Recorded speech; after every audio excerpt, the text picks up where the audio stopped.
The manhwa opens with a heavenly-looking man with crimson eyes, who looks at someone. He had long pointy ears, and he seems to be walking to someone with light steps. Another person was kneeling before him, and this person was none other than the Almighty King of all nations, who just gave his throne and kingdom to someone of a completely different caliber. He begs for his life and asks if he would kill him and his family, and now he glares at him. But just as he sees the hand, in the next second, a single swing from his hand sends his head flying around. The head drops near all the king's men and counselors of the committee, and immediately they screamed in agony and fear. The abyss of darkness drags them all into the depths of hell, and he slaughters all of them, from woman, to older generation, to even the youngest generation. This was the enemy of mankind, the maker of hell in the flesh, the Vampire King. Our scene changes to many years later, and crows of all kind fly over the piles of bodies, left in the open. Two men approach a few people standing around near the edge, and with a cold voice, they asked if this is already over. They proposed to them that if they were to die, it would end all their suffering, and they muttered to them that pain is temporary. These were the remaining people left in a small village, and vampires killed every living human there. Now the remaining people were all there to kill them all. A brave woman from the back confronts them and tells them that they all are crazy and their reign over humanity will be short-lived. She screams and lets those trash know that a hero will descend and deliver them. They mocked her and asked if they should laugh at this comment, and no matter how much she was there to talk them down, it didn't matter to them, and they readied their swords to attack. The vampire charges at them, and two soldiers were there to guard the kids. One of the soldiers swings down on the vampire, but immediately he vanishes, and from his back, he slices that poor soul in half so quickly that he didn't even have the chance to look back. The second soldier charges with a war scream, but that brute ended him even quicker. Their comrade just looked at the terrifying sight in which two of his friends were down, and he began to shiver in fear and agony. Before he could move, a sword goes through him as well. After killing everyone, the last man tried his best as well, but it all went down the drain. The vampire looks at the remaining woman and kids, who began to shiver from intense fear and began to cry like never before. He raised his sword over his head and was about to slice all of them in just one swing. As he was to do this, from the back, his partner calls out to him, and he looks to see that a mystic figure was approaching them. Shiny iron armor all over his body, every step of his was a reminder to them to run away. They ask if he is the last knight, and they were sure that under the armor is not a human, it's a dead body of someone. As the knight glares through their soul, he plants his left foot in the ground, and in the next second it jumps at them. As they readied themselves, in just a few mere seconds, the knight closes their 10-meter gap, and without giving an ounce of time to those trash, he punches them. And he delivered so much power in those swings that a loud explosion ends up taking place. The other vampire couldn't believe if a soldier like him was even real, but the one on the other side of the vampire drew his last breath. The last vampire tries to kill him too, but when he stabbed his heart, the knight didn't dodge or showed any signs of pain. He stabbed the sword deeper, but in the next second, he grabs his head and readies himself to punch. He started to yammer, but the knight punches him so hard that it goes through him and immediately kills him. As the kids and women saw this act of heroism, they cried out to him and shouted that they always waited for a hero from heaven. He freezes for a minute and asks if she would still like to call him a hero after he removes his helmet. He takes it off, and from the inside, an evil-looking human experiment shows his face and smiles at them. He asks if they would still call him a hero, and all of the kids began to cry. This is the story of the greatest corpse, who was about to crumble and become a reason of destruction of the biggest vampire nation of all time. Now, before Gunthar actually became a knight, he was pretty different. Once the king was dead and the vampire began to ravage on people, in a beat-up place we see two people walking while wearing masks. They immediately saw something ahead and stopped for a minute. There was a person standing and two other people were around him. They saw the last gladiator Gunthar, who died standing in the middle of a battle. As they confirmed his identity, he was the person with the most victories and kills, more than 228 wins with 0 losses. Now these two were here to find someone very perfect to defeat the vampires, and a strong body like Gunthar was something that they were in hunt of. As they questioned each other if he would even fight for humanity, they still decide to take a risk and gamble on what they had. As one of the masked people removes the mask, we see a beautiful girl staring at Gunthar, the hero that the world is looking for right now, and the hero who would live forever. Over on the other side, he immediately opens his eyes, and when he glances ahead of him, instead of heaven or hell, he was bombed by words like success and victory. The girl asks him if he is awake and glances down while muttering that he was dead, but the girl lets him know that they revived him again for the sake of humanity. His eyes widen and one of the men orders someone to bring Gunthar a mirror. Once they placed the mirror in front of him, he saw himself in the most gruesome and uncomfortable situation. He was hanging from chains, but there were no limbs or anything, just a head, a back, and a place where his guts could be. He sees himself and immediately knew that he is a monster, and from the back, the girl lets him know that he is not a monster at all. She adds that he is the last hope of humanity, and he is able to live thanks to a special device in his brain called Live Maintenance Device. She shares that only he possesses this, and as long as he has that device in his head, he could never die no matter what.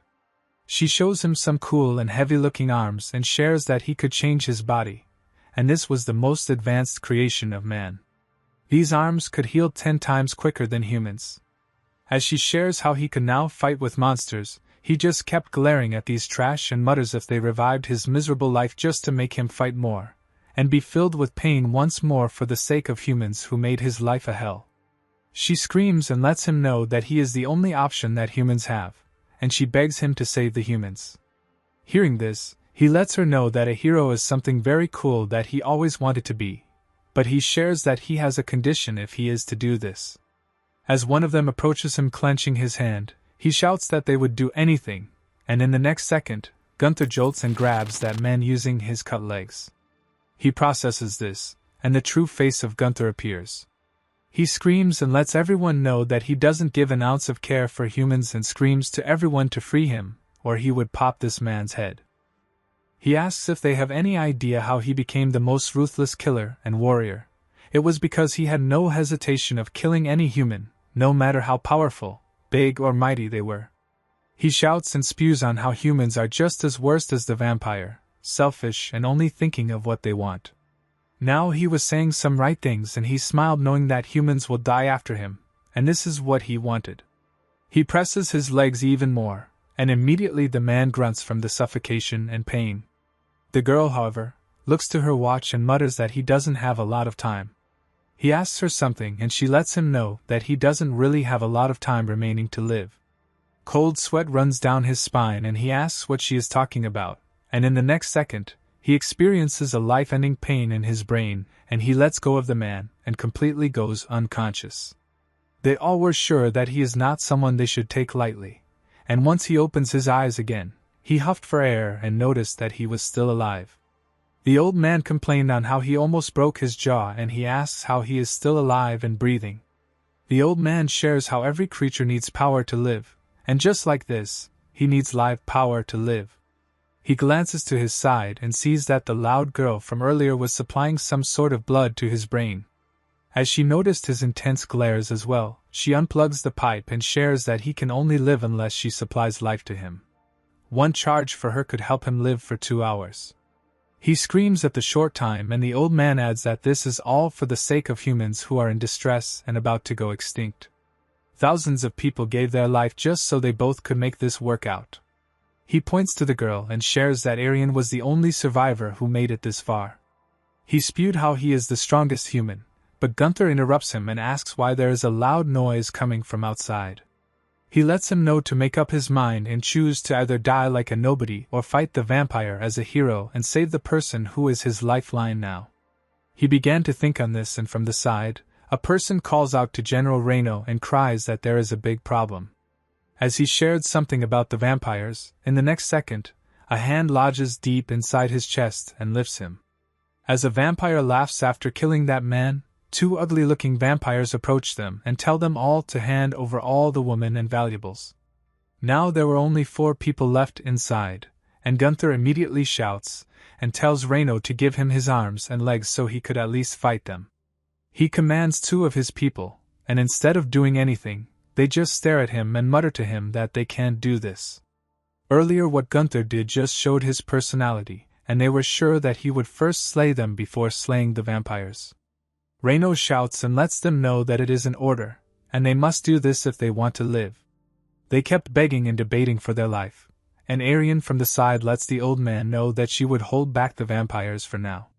She grabs a crossbow and dashes towards the vampires, and Gunthar ends up exclaiming, knowing that he could really die if Arian ends up dying there.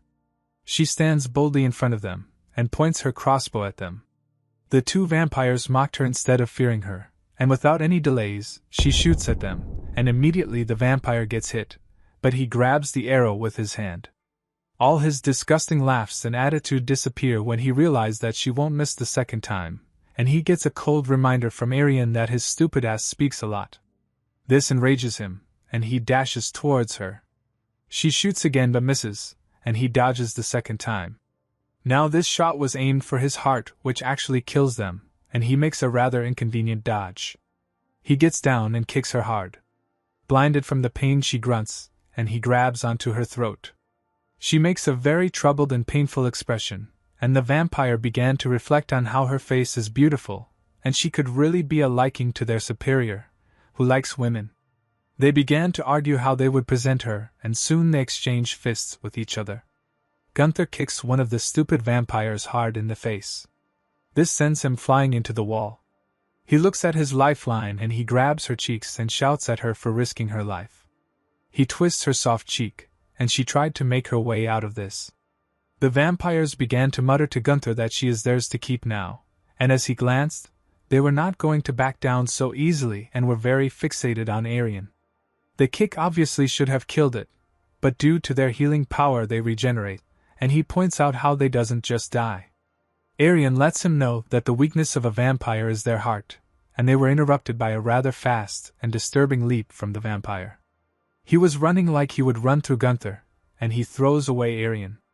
The vampire attacks him, but he realized that unlike a normal human, he didn't show any pain or discomfort, but he instead glared through him and had a calm expression. He smirks and the blow from the vampire couldn't hurt him. He questions, but he punches the living crap out of him and sends him flying. The second trash instead ran toward Arian to grab her and run away, and it seemed like he was about to grab onto her. But from the back, Gunthar jumps and headbutts his head with so much brute force that his face caved inwards. As Reino praised the overwhelming supernatural strength, Gunthar was manhandling them like nothing before. Instead of struggling, Reino noticed that Gunthar was enjoying every single second of this fight. He grabs the loud mouth of the two, and immediately he began to beg, and he ends up proposing a deal with Gunthar. He began to suggest him a plan where he could get all the riches that he could dream of if he were to land a deal with some of their leaders. And immediately he began to shout on the top of his lungs that their master loves them a lot, and would surely seek revenge if his subordinates are done wrong or killed. As he spewed this, he points to Arian and says to Gunthar that he needs to bring their master that pretty girl so he could get what he is promising him right now. With a joking tone he asks if his master could adjust with the old man, and that trash vampire immediately countered and replied that Reino is bald and ugly. Now at this time, Gunthar was bored, so he punched his heart out and kills that vampire in a few seconds. He also lets him know that their conversation and negotiation failed. The second vampire walks up and regenerates, and with a calm voice, Gunthar asks Arian who Bengal is, and she replies that he is most likely a higher-ranked vampire. The hierarchy is divided into 3 portions. Low-ranked vampires are usually the lowest, and they get their power from the high-ranked vampires. The top of the vampire are all pure-blooded, which are the strongest and most deadliest. She adds that their weakness is sunlight, and their numbers are small, but their power is outside human comprehension. She shares that these vampires use their special blood to utilize the full form of their blood and do wonders. Reino seemed very worried, and he approaches Gunthar, and he lets him know that their master Bengal is coming to their place in an hour. Gunthar easily deflects the statement, and shares that most of the time the yammering of people about to die is just a bust. But Arian interrupts both of them and asks Gunthar if he is really down to fight vampires with them. Since he took down 2 vampires, it was only natural that they get their misunderstanding out of the way, and after thinking for some time, he glances at them and tells them that he would work together with them. Reino lets out a big sigh of relief knowing that a hero has finally been born, and Arian thanks him as well and tells him that for his noble actions there is something that he needs to check out. Second later we see Gunthar in a blacked out armor, which just made him look like a person no army would like to mess around with. Reino exclaims and tells him that he looks very cool, and it seemed like he was the main designer behind this creation. He looks at it, and immediately he tells both of them no, that this armor is lame as hell. Arian begins to explain the unique armor, and shares that the outer layers are made out of refined mithril, and there was also clothes added so the separation was made easier. On his wrist was a meter which just tells him how much time he has until he goes out like earlier. She asks him if he remembers the time for the recharge, and he replies accurately. Since there was some time used, he immediately began to charge himself, and a loud noise was heard from all over the place. As they all looked up, the entire place that they were staying at was shaking, and debris was falling over. From the sound, Gunthar knew that something very big was about to fall, and as the sound stopped, he tells Arian to unplug and he readies himself.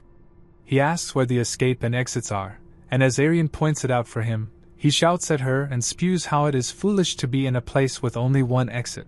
But soon their worst nightmare came to life, and from the side, a person began to laugh in a pretty terrifying way.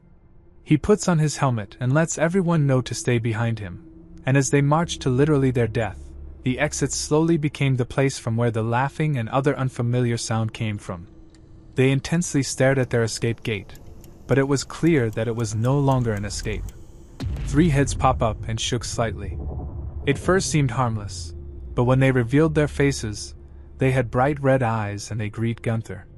They all wondered what was going on, and immediately they began to mutter that a human killed his family today. Gunthar approaches them like a king and questions if his family were the ugly turds from before. He shares that he handled them very well. He began to praise the skill of a mere human, and slowly his tone was starting to change. After he said some pretty weird stuff, Gunthar glances at Reino and asks if Bengal is a weirdo. Reino asked if he is the mighty Bengal the Face Collector, and it seems like he was there in flesh. Now Reino was a smart fellow, and he shared how it is best for them to look at 2 sides of the story. He shares that his family killed humans in cold blood and it was natural for a human to fight back.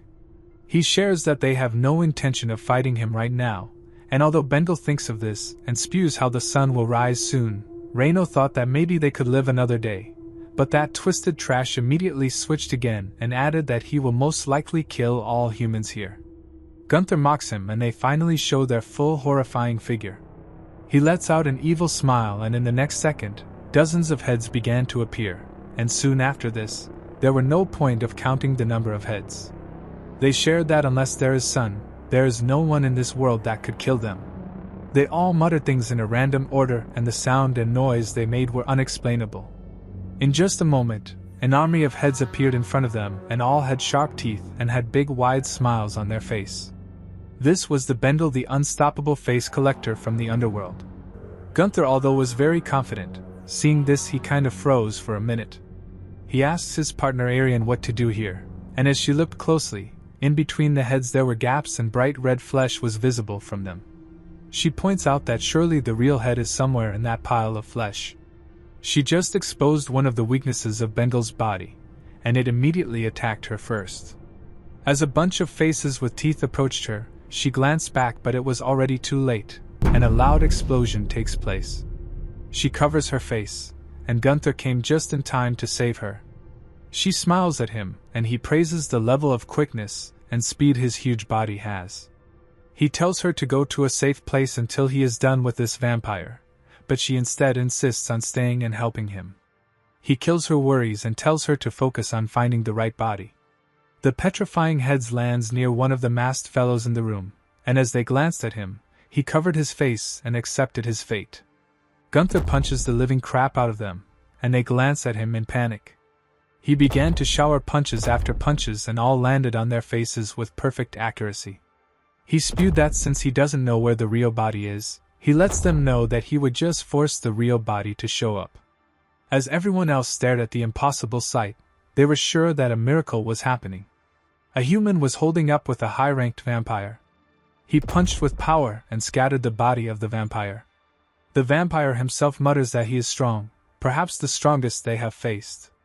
The sheer difference between his skill and others was too great that they questioned if there are more dangerous humans like him.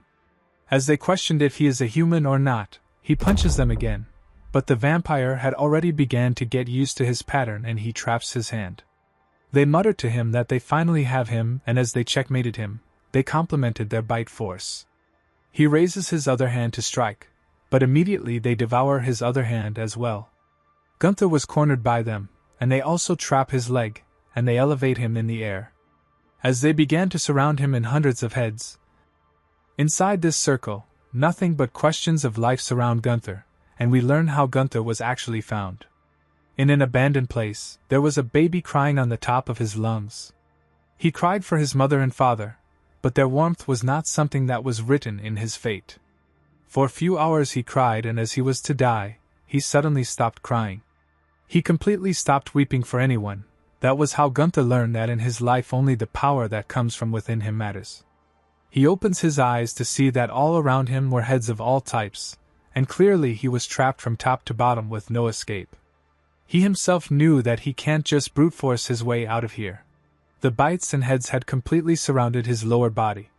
He tried his best to find a way to escape, and from below, the main vampire started to spew how it is extremely difficult to break free from a trap like this.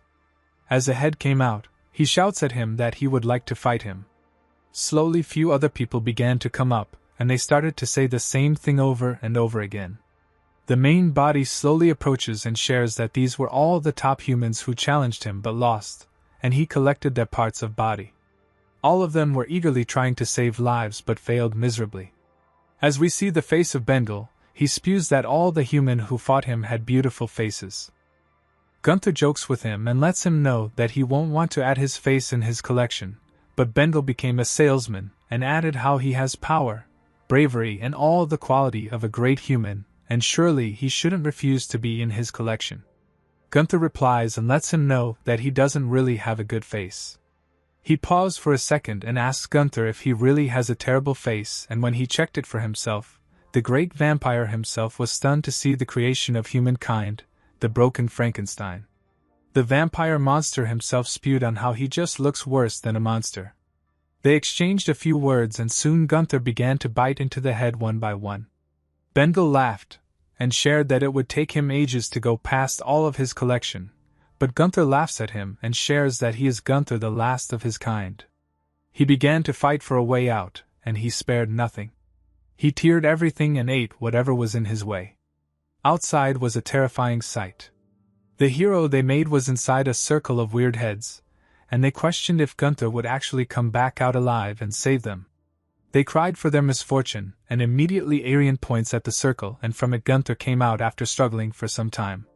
He pushed through and left nothing in his path to hinder him. Reno screamed at the great performance of Gunthar. He gets out, but he had no legs. He dodges the attacks of the Bengal, and he dashes toward Reno. He shares to them that they must change the plan and run. He grabs onto Aryan, who hugs him in a cute manner, and he lets them know that they must run and survive until the sun rises. The vampires immediately turn aggressive and began to bite into whatever they found. They started to attack graves, and every single action from them was random, and creating craters in the ground. Gunthar kept dodging, and Aryan ends up telling him to follow her to a place where she has stocked some more artificial legs that he could put on, but he replies that they don't have enough time for that. He purposes that they must sneakily survive until the sun is up, so Bengal himself ran away. He quickly jumps, and as they were running, one of the Bengal's heads ends up seeing Aryan's full face. They just froze for a second, and he passed out a big evil smile, and cries out that this is the type of face that they always wanted in their collection. A long line of faces began to find Aryan and Gunthar, but they were hiding for now. They cried out to each other that Aryan's beautiful face is all theirs to keep, and Gunthar himself lets her know that she is famous. He asks how much time it is left until sunrise, and she replies that they need to survive for around 5 minutes. Luckily for them, the exit was also somewhat cleared, and he was sure that they won't have a lot of trouble running away now. However, from the back, 3 people including Reno began to cry and Bengal began to target them. He cried out to Gunthar, but Arian was listening to his crap and kept glancing at Reno. Her stares were very intense and Gunthar knew what was about to happen. She kept staring with a cute serious expression, and immediately she gets up and yells at Bengal that she is here and he can have her. The head's direction changed and they all rushed towards her with a super fast pace. Gunthar obviously had to save his lifeline, and when he rescued her, he spewed how she is just the worst at creating problems for him. He told her to hold on tight and they ran. Bengal also knew that they would run for the exit, and he also made his way there. But as they were about to smash into each other, Gunthar jumped using his arms and he successfully evaded the collision. Bengal's head catches nothing and immediately he began to continue going up. He knew that he could not make a single mistake, and he dashed like never before. He screamed and asked why wouldn't she want to be a part of their face. They all made their way on the top and Arian ends up seeing some ray of the sun. As they finally found a safe zone, in the next second, they jolt from the side and when Gunthar glances to his side, Bengal grabbed onto the arms of Gunthar. He quickly was about to punch but instead of striking the heads, he smashed his own arms and separated it. This gave them enough time to go around and reach the top. When Gunthar reached the top, the rising sun really gave him hope that it was about to be all sorted out, but life was cruel and from the back, Arian screams to Gunthar and when he glanced back, poor Arian was dragged away by the heads, and she stretches her hand out and cries for him. Bengal stares at him and muttered to him that finally they have his weakness in their palms. He falls from his previous momentum and when he was about to do anything, it was already too late and Arian was gone. He screamed but at this rate nothing was going to happen. Later in the series, things turned bloody and intense from both sides. We also learned Bengal had his own sad side of the story and a second round between him and Gunthar takes place.